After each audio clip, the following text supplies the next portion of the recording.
गई आज पूरा तूफान, कमरिया लचकावे तू बिजली के तार, तोहरे पीछे घूमे सारावा बाजार, लाल लाल लिपस्टिक आँख में काजर देख के तोहरा हो जाला दिल बेकाबू अक्सर, डीजे जे पे बजत बा धमाका वाला तान, नाचे लागल सगरी जवान, अरे चोली के सामान कर दे लड़कों में दान, देख के तोहरा हिले ला पूरा मैदान, घुंघरू के छन छन होठवा पे मुस्कान, तोहरे खातिर पागल बनो जान, तोहरे खातिर पागल जवान,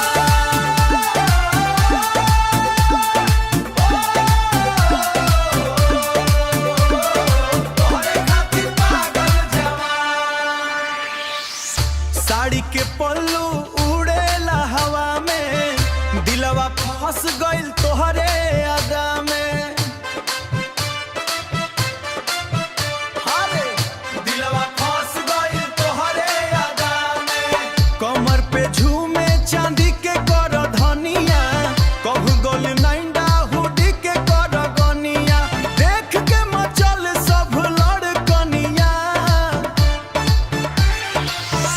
अरे चोली के सामान कर दे लड़कों में दान, देख के तोहरा हिले ला पूरा मैदान, घुंघरू के छन छन होठवा पे मुस्कान, तोहरे खातिर पागल बनो जान, तोहरे खातिर पागल जवान,